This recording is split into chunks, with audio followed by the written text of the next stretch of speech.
Inside Story Uganda, real source of political updates.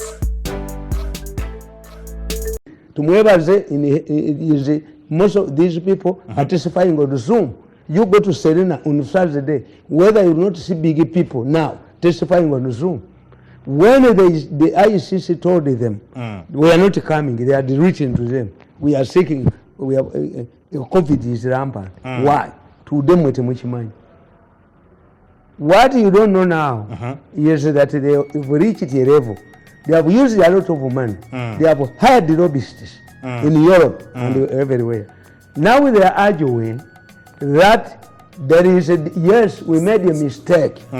We killed the people, and I'm telling you, they extracted these organs when he was still alive. Yes. Why? If they take these organs from dead people, why should the Chinese be here? The trial of Ugandans that is going on in Serena, which you go to Serena on Thursday, you will see Tumwebaze there on Zoom and another powerful person. Kakati Nkugamba, one of those accused in Uganda, two are Chinese from the center of this organ trade is in Nanying. In China. In China. This was in Nanying, became a center. Nanying here. The owner fled and his daughters, after paying Mwenda and the chairman $5 million. And they told the chairman, told him, the man said, why don't you go and talk to this man? Amulan came with $1 million, he take it his vehicle. Yasoka naliketa chairman. Dole mitwale return to look for me. Nekabagamba, the man speaks with anger. You angered him. Chairman Namuganti, when you go to that man, he has Kanyamaz, he has Kadogo, he's protected by the president, he has military police. Even this is what they told the Nanyingi man when he gave them $5 million that he led to quarrel between Mwenda, the chairman, and the rest. Okay. Mwenda yabaka mitwale $5. Naye Mwenda tabiriimu.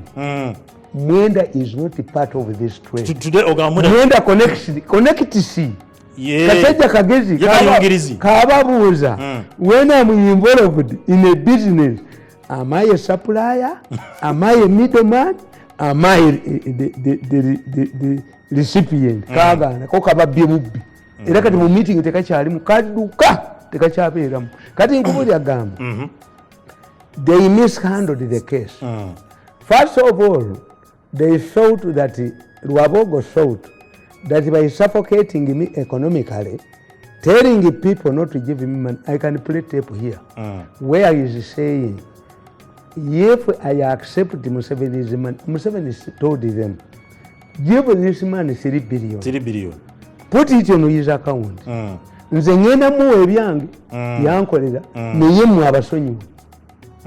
If you want this money to mutegedde mwamugobera kubera lyalowooza mbu muyinza okuntwala mu president's office. It is only a dead dog that is thrown on a jirikiti. I'm not a dead dog. I cannot be an advisor in my life. Kakati oyo Rwabogo agamba ne bwemukukubira wano. Do you know what Mirundi will do with this money? Eriki Mirundi is a nuclear bomb. Kati akwata center aziremera. I want Mirundi to come on his knees. And zijeko zino recording is the purpose of Rwabogo was to get me to denounce ichi. Sijazikuwa tulizikwata kafuba bukubi nkomalewo tayo omuntu omu mulenzi kwotegere nti bana Uganda bakutamu telefoka president nabagambi somebody can teach a dog to laugh. But nobody has that power to make Rwabogo president of Uganda. Tamale, the organic case was mishandled. For me, I have achieved what I wanted. They targeted my wife, I retaliated. Okay. I have never compromised with them. Stuck your pesa ya damu. Stuck a pesa ya damu. Mwana wange bamuta. Yali azadde balongo. Ne babbomu ne bamuta. Naye dokita nkunoonya kyadduka naye nja kitta. There are times when I believe kange nembulonja pusalu batiku. There are times mutya mutya mwana wange musalu batiku.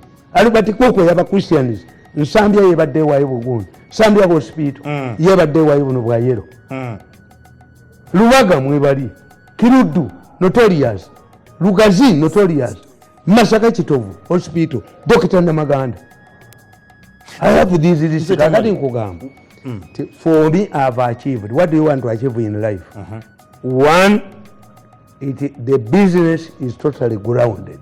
Do you see at one time 18 women were dying during the delivery? Bachafa. Do you see these buses, Tawifiki buses, knocking each other in eastern Uganda? What is the remnants of the organ fight is the fight between in the Anglican Church as to who should be Bishop of Soroti. Your organic case now. Yes, there is a doctor with a lot of money who has been involved in himself. He wants to control. The other man is not part. Kakati yakulere omubya wa organism yagula Bishop's College eronda ba bishops. And two, this man who is being nga bamujjawo gwe bataagala afuge, they calculated it. He's young. By the time all of the sitting bishops clock 75, he is still young. Rubian Archbishop. Ntagali came with his luggage. Ntagali to come to become Archbishop of the Anglican Church. Yajano Mugugo Bibi. Moja Yaswana Gusura, Charlie Gusura. This is why Kanuka Kurubia, Kakbagundi, Kakbadamirembe Dices. Warrior is not part of the game. Warrior Tabirim. Okay. Omunyo gwenso obusikadde mu Anglican Church is Warrior. Yalino kumanya bafere bufere batunda ttaka bakola batyane bevuga kasowulya omulabizi w'emikono yasibye mukabaka mukaba omusaayi ku lwa kabaka. Why don't you take it as an initiative? Ettaka ly'abantu lyotunze mukono lyenkanaki. So you see, n'Anglican Church yennyini Church House teyali yaabwe, yali yatumwebaza and others. Kyova yatumwebaza yagende ewa Archbishop w'ekkanisa n'amuwa tractors gundi n'alonda Nankabirwa, who is troubled, who stinks like a malwa toilet, n'amugamba ye representative amunonyeze sente. This is what exposes Kazimba. Mzee Tamale. Organic casting eri the trade kakati nabagamba. Mzee Tamale soko njalo demuka. Yes. Buchibanga trade eyo eri. Food nakuzino abana banje bavudde mu Warabu ngabakaaba babidwa mu organize. Ana government ya fe kyakolendaga n'ensi za Warabu atwale abana afabalo okukolerayo. Mukyala Mukwaya Hajati Mukwaya was a magistrate before he left for the bush. She was replaced by Tumwebazi in the gender ministry. Yes, true. The president received concerns 8 years ago from ICC, Human Rights Commission, was that in your country there is a cell that kills people. Okay. As Museveni does, handled the matter to ministers of justice. They removed Yotafire, removed the UPC man, and they fear Bagemeire. You go to Tamale Mirundi office, you see this group sat in Majije. Kajegere. Abasoga badi bane bakutta. Olyogera kajegere gwe. Kajegere. Omuntu yajjanga mu nyumba y'ekiro. I captured all of you. Bakube kadaga agende. Bawe kadaga obutwa. Kakati nkubulya ne gamba. Nti today, these are the remnants. Okay. One, I have decisively reduced the organ supply. Okay. Because the supplier, Amulani, the conduit, was arrested in Karachi. Somebody told him to go to Nairobi in his estate. Tumwebaza cannot had an estate in Kenya. He cannot venture there. Poverty is gravity. It brings you back. Tumwebaza will go back to war. Obolo obunuka. Tumwebaza will go back to war obunuka. Obolo obunuka.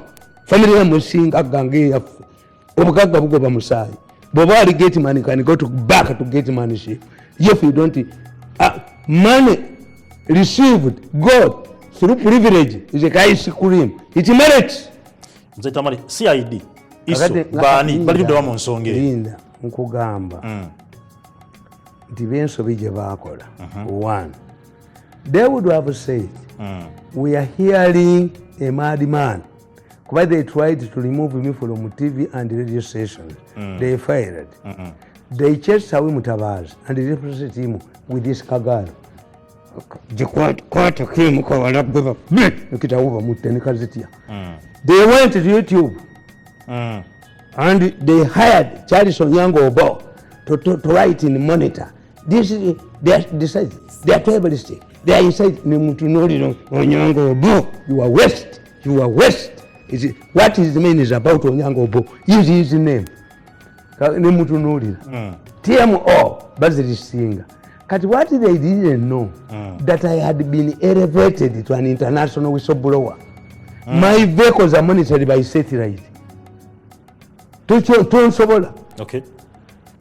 What I told these people that because of my background in the traditional religion, I'm not going to Hague to testify against you. No 1%. Bw'alowooza mbw'ayinza okunyiga nalinja beyodo nalinyi kukutira ekyankwanzinzi balisanzewo kamera bwebaliyo devuuli toyinza kuwinjoga nonjoga omwaka munana balemesa sente zange balemesa sente zange sezaalawe zamuwa anzinemesa nina kubeera wansi we mwanda weyaze I've hit bili under the belt bili dda nenkumalawo nzita kumakya bakutta lwaggulu ejjogo eryo nerikugwamu nekubera ddala tolifuga ggwanga lino kakati obuzibu bwabwe balina buli busatu. They have lost business. They are lucky that they are getting money from government to buy the good.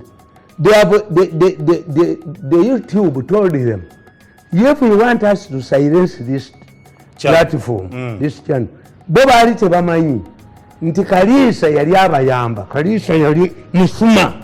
President yasasulanga programu yanga talina kyampanga tekama asinika nzinyo. Kati president ayita tumwebaza amuhala singa tumwebaza ajja agamba Kaliisa gamba ntukuwabidde bana ayina emisango gye Kaliisa nabwo ne bubba 10 billion nokono entwe kano n'oluso lwako nali kuba Kaliisa nga musi Kaliisa yali alowooza sitegeera niye kuba wali bateyijeneza mu gundi oddenga mu nompita ndakwezo yali atumye muwanga nalinja kutta Kaliisa babye 10 billion zange ngamba Kaliisa you listen noyo muwala gundi yaliwo bagala listen what these people ngasinika nzinyo mbu namadizi z'omusango abye 10 billion zange Kaliisa wabba 10 billion zange n'abo abange kakati today yes they are trapped. One, the case has reached the dangerous stage. Yes. Museveni has created trouble for them. Wow. They must travel to Hague. Kasa yagameti ekwanga ali gudde. Era kana akakozi bakolanzi mu new vision nga kayinza byekwogera ako ka government. Kati baagala okuleeta etteeka erya organ mbu donation as I explained. Nedda babakutte busajja mutembe. Kakati bumaze okutegeera nti one the case is happening. Nabagamba mwe kyemwalikoze mu babagezi. ICC cannot intervene in a matter that is being investigated by a local tribunal. But it seems Museveni was annoyed. Tribunal hajikana. Everything. Obi buli kirimu, obi amata, obi wali musajja great man, obi buli kamu bw'atakuta nabaloga. It is they are under which kula oli mulogo kano katubali kakajija kali takaina kali ka deputy district kajone kundi kajo kawunya makawunya olumu nokola hotel zonna kafuna 5 billion nga tekasasudde twerasuze mu hotel yako era nota abantu what type nabaloga they are under the influence of which kula bali ku spirit batambulirako kakati kyebakozeho kimanyi after realizing muhozi teyabirimu nabagamba nti nalaba abasajja abo nga batudde mu nanji ne bagamba tugende tulimbe muhozi ne sale nti omanyi omupakistani yalimba ne professor nti is a researcher has the pharmacies as what nti bakola research kakati professor n'abiddukamu mangu n'ayita gundi era ako akasajja kamulani kaali kamugamba oli musajja mulwadde mukadde gende Nairobi nkujjanjaba. The professor rena with you know the professor. Professor has a lot of admiration about me. He says we made a mistake of sending this man away. Very intelligent. Professor abagamba in 2014 have observed that man. Talikolaganako nammwe. He does not bend an inch, he does not forget. Once you assault my integrity, bane nkumalawo is not money. Who do have rejected the 3 billion? Kubera akatambi ngagamba. Do you know what? Kale obenyukirya mikati nkubye era nkumazeewo. Bidde ddala bwekwese. Kakati kyobuko obusajja buno kyebukoze. Singa gavumenti yateekawo an internal tribunal. This is what Museveni helped our soldiers who blundered the Congo. In the Congo, yes. When Museveni to prevent these people from being taken to ICC. Museveni created an internal tribunal headed by a muzungu.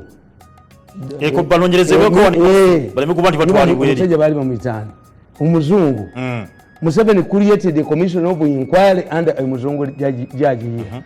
I will remember his name, but people can also send their name. Kakati, a matter that has been handled, that's why bano balayira Odinga bagundi bali bagezi bani ba uhuru bwe bamala okutta abantu mu 2007 before they made a government of national unity. Layira said, let us put up a commission of inquiry to investigate who killed the people. Abali basa abantu bali babiri. Uhuru yali ayina munguki killers, a killer squad to protect the Kukuyos in the Rift Valley. Nga Ruto ayina jesi la muzee eya Moyi naye yatta abantu. Kakati bwe bateekawo omulamuzi Waki, Kibaki yali as long as I'm recognized as the president. Nga Uhuru ye nga yerayira atunulidde kalulu kaddako 2007 2012 n'adibaleta omulamuzi retired judge alinga Kanyahamba. When the judge investigated, he brought a red envelope ngerimu amannya g'aba Uhuru nani. Kandi babagamba bateekewo a local tribunal. Sajja bali bamuyita Kironzo yali Mr. Justice ne bamutta. Ono omukazi gwe bayita Masakaliwa ne bamuwa mu justice bamugoba. Era nga bano bwe bakola ne bakoze yes ne bagoba otafiire ne bagoba ono musajja wayo ne bagoba bagomire ne bagobani kano nikagenda n'entu yako kutubanika akajiji jajja wako yali Interahamwe ewamu kajiji mwa myaka emeka gye muli ewamu jajja wawe yali Interahamwe kasajja gwe wali ngulidde abantu banzite jajja wawe yali Interahamwe. Kakati nga bwe bakola wano eri bwe bakola they followed a local tribunal. But for the Kenyans, bafuna omukisa. Why? The Kenyans Uhuru got a chance, which these people don't have. The Uhurus, the chance they got was that it is a tradition in the American tradition. Kakati, a president of the United States who was not born in the United States, in his last term, get a chance of visiting his home country. Kakati bafuna ekizibu. Obama has to visit Kenya. Otherwise, he will visit Kenya as a former president. What did they do, the Bazungu? They told Uhuru to go to Hague. Uhuru surrendered the presidency and went to Hague. Humiliated himself.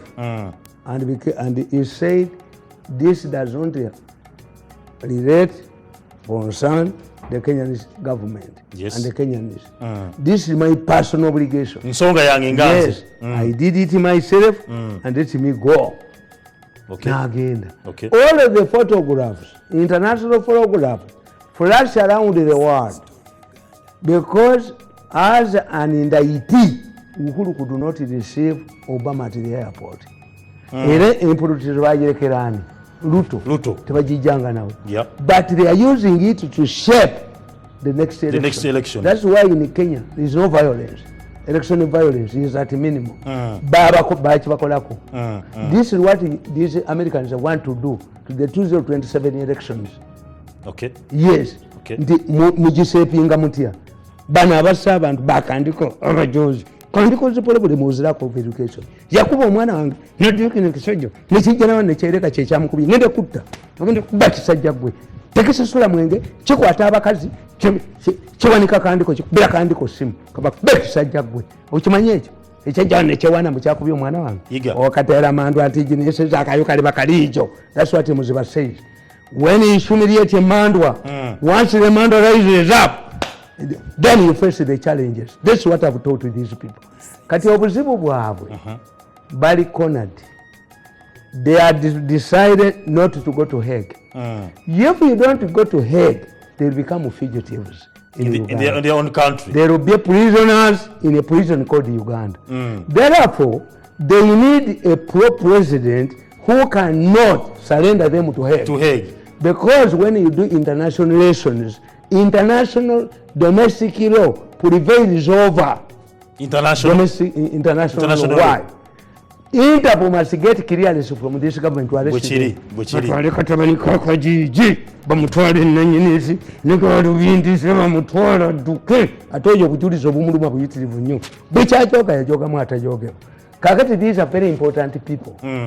Ye lwabogo yali aloza agenda kufuuka president. He brags around where is accumulated nkubulira lwabogo will pick forms. Lwabogo is a risk taker. He cannot entrust his wealth with the other person because he has not accumulated his wealth by business acumenship. He must be there. Lwabogo will appear on the ballot. Take him, I bet my money. And that's why he said we must be flamboyant. He was a photographer at Rwakitula with the Museveni, with the Muzungu.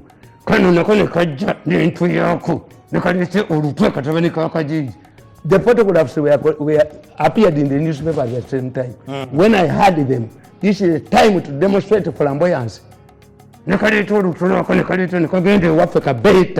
Dayo sango bele katabani kakaji bakaka jiji akuta azike magumba merere kakati. These are the people what you are seeing as spillovers. The spillover is they have realized that Museveni has surrendered them. About what they do? Which means a success of Museveni will maintain the status quo. Kakati tudda ku kino. The situation originates from this. Tumwebaze bagamba yagenda wambabazi n'amugamba I wanted you to be prime minister. Yes, I want to be prime minister. You will be tumwebaze. You will be prime minister in European jail. Tova kwa TV tukomoka tono nyingi today. You will be prime minister. You will be a katikiro.